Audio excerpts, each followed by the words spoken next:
Motorcycle.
So today wasn't just a destination ride. It was just my usual commute home from work.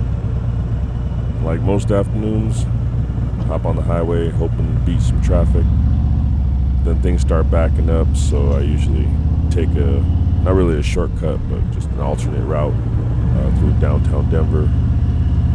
I go up Santa Fe, and I kind of like Santa Fe because the buildings act as a shade for me. So I'm sweating at 90 plus temperatures. I like to find little routes where I'll at least be shaded for a while and then just let the wind do its work. So nothing really special, just another ride home. Well, almost somewhere along the way, I had a brief run-in with another driver, and the guy was just a jerk. It was just one of those reminders that riding a motorcycle means that you have to stay alert, not just because of the road, but because of some of the people you're sharing the road with.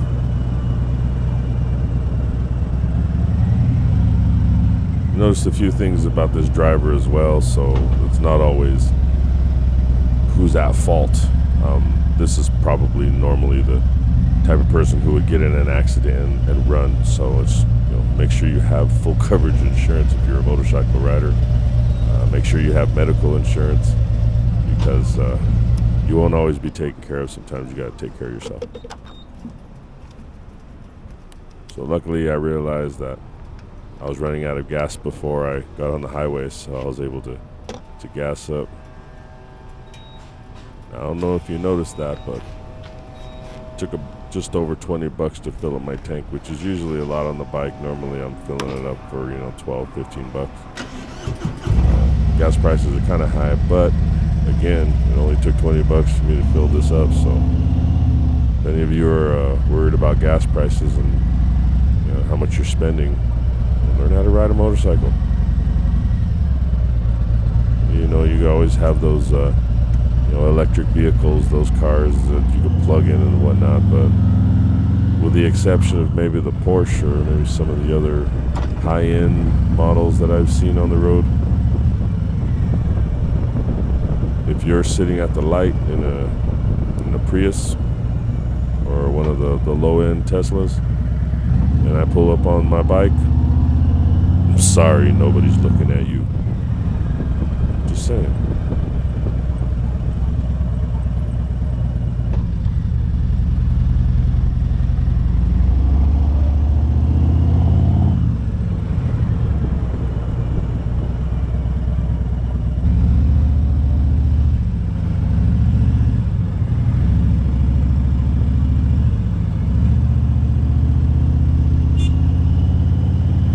Saying the guy's behind me riding my tail, honking his horn, and I was the one in the front, so I got to choose the lane I wanted, right? But apparently he decided I was not worthy, and he's still there. He's still riding my tail. You can't really see him, but he's about to pass me here.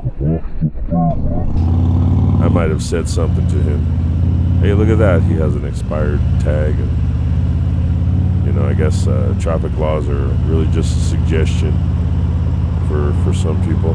But hey, once again, this is just a lesson to all of us that motorcycles are dangerous, and not as dangerous as stupid people.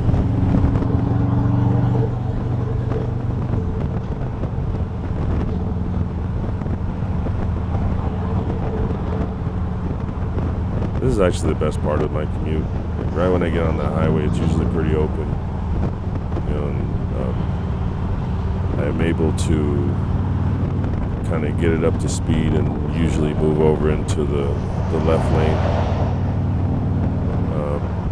Sometimes traffic is a little thick, and every once in a while, well, most of the time, there's angry drivers, who are just mad. I don't know what their deal is, but as you can see, I'm kind of cruising at, kind of relatively slower speeds in the beginning, letting everybody take their position. Obviously, those people want to go a little faster, so I'll let them pass. I'm not trying to keep up with people who are running late for something, because I'll probably lose that battle if there's ever an accident. So I'll kind of let everybody pass. I'm just cruising. As a matter of fact, at this point, I might want to stay in the right lane, because I might not want to take the highway after all, because it usually gets pretty thick in the next couple exits. So just kind of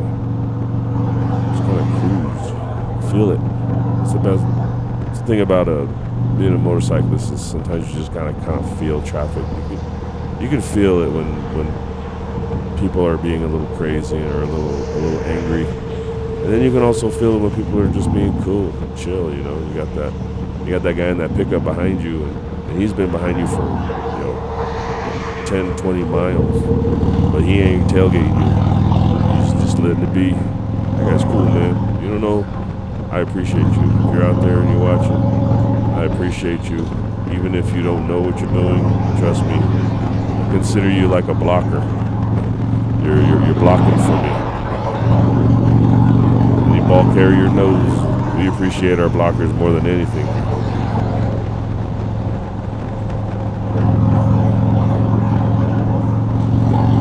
Coming up on this 18-wheeler, these are always fun.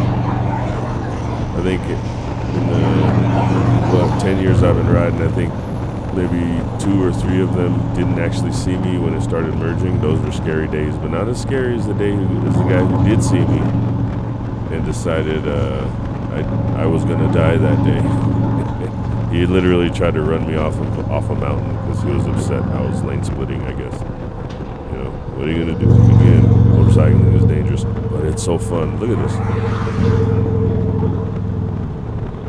I take this commute to work pretty much every day. Sometimes I'm in the car, sometimes I'm in my pickup. Most of the time I'm on my bike. And it feels like when I'm in the car or the pickup, I'm just kind of brain dead. You're just kind of like, you're going through the motions. You're not really paying attention to anything. You're just kind of being present in traffic, which sucks more than anything. Whereas on the bike, you see I'm lane splitting, I'm leaning, I'm passing, I'm letting other people pass. And, it's, I don't want to say it's like a game, but it's definitely a lot more engaging to be in the saddle and feel the wind and smell the gasoline, just smell the elements, just feeling everything. I enjoy this more than anything else. Well, almost everything else. There are some things obviously I enjoy more. This ranks up pretty high, just saying.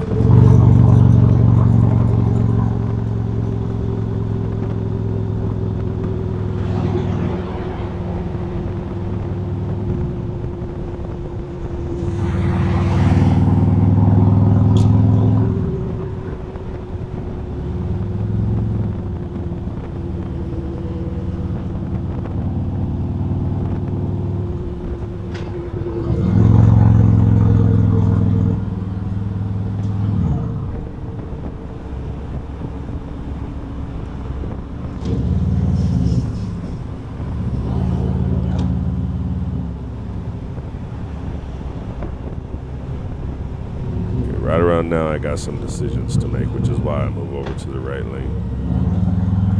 I know that traffic is about to hit coming up here. I just don't know exactly where it's going to happen, but I know it's going to happen. Welcome to Denver.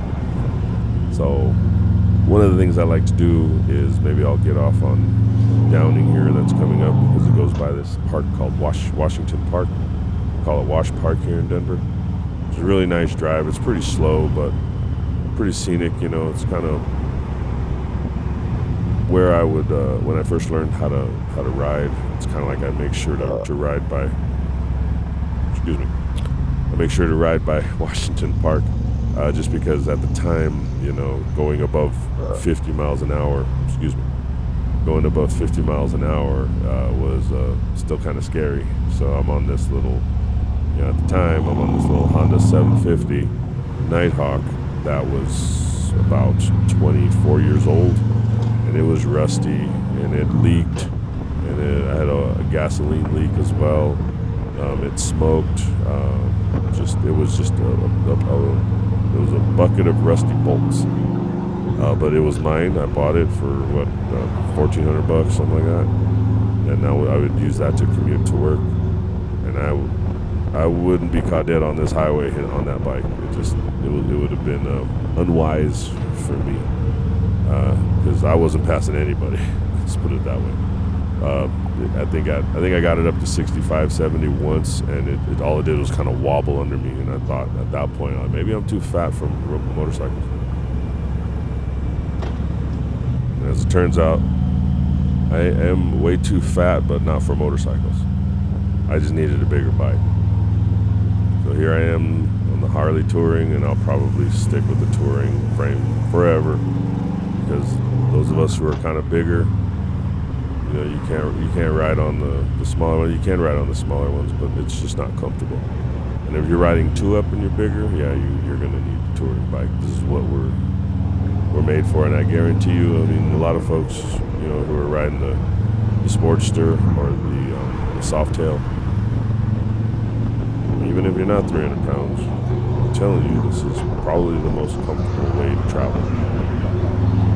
If you like doing wheelies, there are other bikes for you, but if you like to kick back, go for a cruise, commute, and travel, yeah, get yourself a touring bike.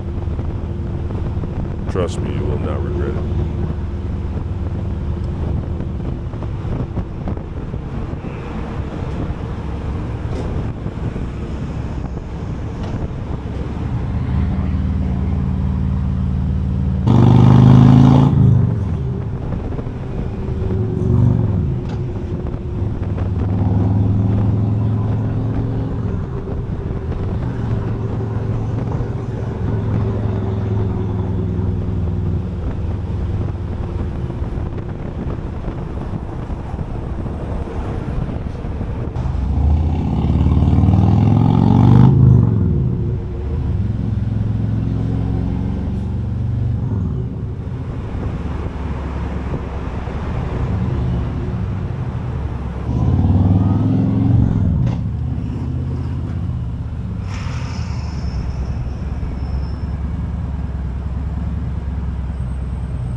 So this is what I mean by traffic gets a little thick always around this area. There's no hiding it.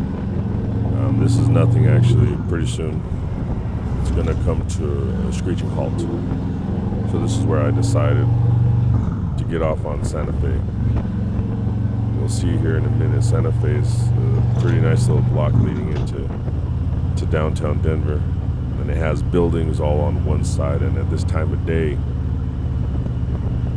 the buildings provide a lot of shade for those of us who, kind of sit in the left-hand lane, and just it's not the fast lane on Santa Fe. It's a kind of the turning lane, so we're kind of slow movers. We're not trying to go too fast. Kind of enjoying the ride, really, especially me. When I'm tired of sitting at lights, I could go ahead and lane split. So I do.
One of the other things I like about Santa Fe is it's a kind of a trip down memory lane. I don't know if I ever mentioned this, but I'm a computer nerd, and just over to the left-hand side here was a startup company that I was a part of, where we were defense subcontractors, and I built the enterprise software application. But our first office was just on the left-hand side here. I don't have a camera mount, so I can't really show you, but it was a small office that fit, I think, six of us worked there. But it was cool. It was just, we were young, energetic, and there was just nothing but opportunities for people who wanted to get into software back then. But this is where I would go. I'd actually ride a bicycle here from my house. It was probably a 22 mile an hour, 22 mile ride. So I'd ride my bicycle, my pedal bike, up the Platte River Trail to Santa Fe in 7th or 8th. And then I would catch the bus home, because I tried to ride in my bicycle, my pedal bike, to work, and then at the end of the day try to ride home, and it was awful. The ride home, my legs stopped working. I had to call my wife to come and pick me up, like literally 2 miles from the house, because 2 miles from the house my legs just stopped working. But that's kind of what I did for maybe about 6 or 7 years. I'd ride my pedal bike to work, wherever I would work, in downtown or South Denver, and I would catch the bus or the train home. And then for whatever reason, I decided to learn how to ride a motorcycle.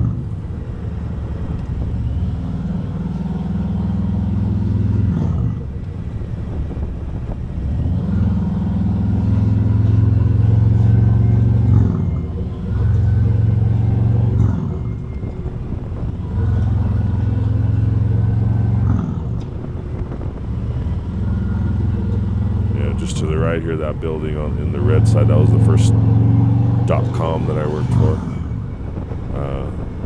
Funny thing about that .com, I was 19, 20 years old, and I was going to college. I was going to Metro State, which is over on the left-hand side here. Wow, this is just all memories. Went to college over here on the left-hand side, Metro State College of Denver. It was before it was a university, but my internship was at that startup, that .com. And one day they threw a big party on Friday, and I asked, why are we celebrating? Well, what's the occasion? Thought maybe it was somebody's birthday, or maybe we landed a client or something. And they said, with a straight face, we broke even this month. And I said, you mean we don't break even every month? They laughed. They said, no, we operate on a loss. We lose money every month. I'm like, here's my 20-year-old self, this college boy, and I think to myself, yeah, I don't think that's sustainable. This can't last. And sure enough, like maybe 3-4 months later, I see on the news, they're laying off all these people from all these .coms, and they're going bankrupt. And I said, uh-oh. I hope that don't happen to us, but it probably will. And sure enough, like literally a week or two later, I got called into the boss's office and was given my walking papers.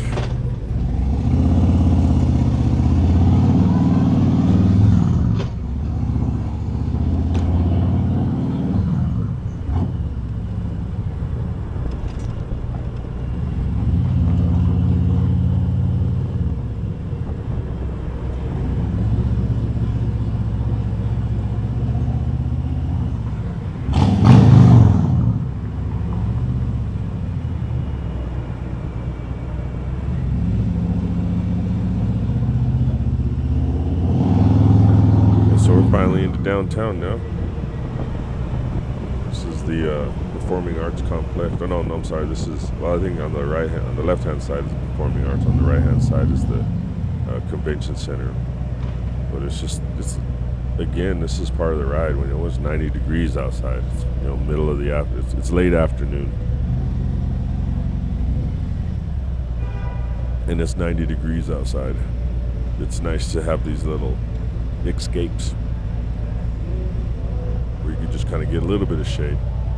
You don't mind sitting at this stoplight for a few minutes because you get to kind of just get some relief from the heat. The bike maybe stops cooking you for a little bit. Sometimes I'll even pull over and turn the bike off for a little bit if it's getting too hot. I'm looking at getting all these parts on the bike. This is where you're torn, right? You got this bike that you love, and you got to start putting all these parts on it to make it more comfortable. But then they come out with these new models, the 2026 models, and they're just cool. They have all this technology. You're like, do I really want to stick with this bike? And I got about 13,000 miles on it. I still got another 13,000 probably, maybe 30, depending on how well it's kept. But I don't have the stereo, I don't have the navigation, I don't have all the cool stuff, right? So that's where you're kind of torn. Maybe someday you'll see me on a different bike. I think for now, I think this is just perfect. As a matter of fact, as you can see, I took off my windshield and I took off the lower deflectors. I took off the fork fangs. I took off the triple tree deflector because I wanted the wind to hit me. And I worry if I were to, I guess, upgrade to one of the touring models with the fairing, I worry that I'll miss the wind. So I'll just kind of stick with the handlebars for now.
so this is the part where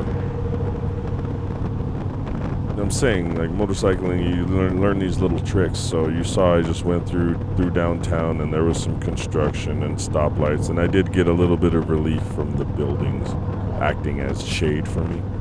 But I am hot right now. This engine is hot right now, and I'm about to get on this express lane where there's not a lot of traffic, and if there is traffic, it's moving pretty fast.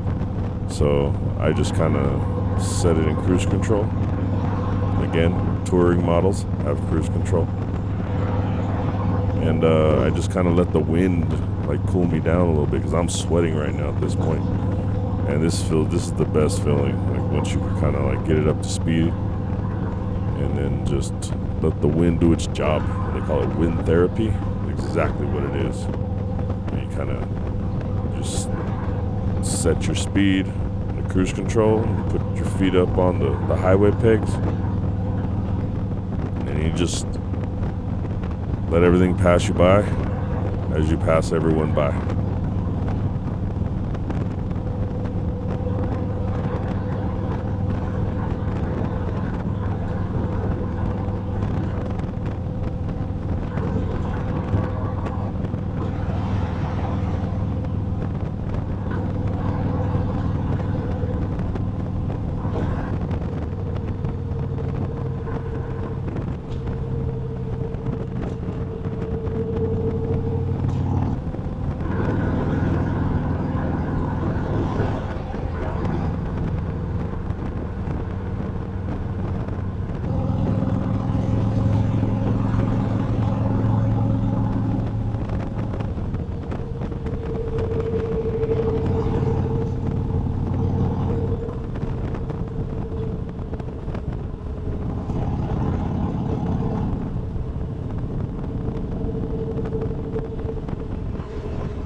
motorcycle.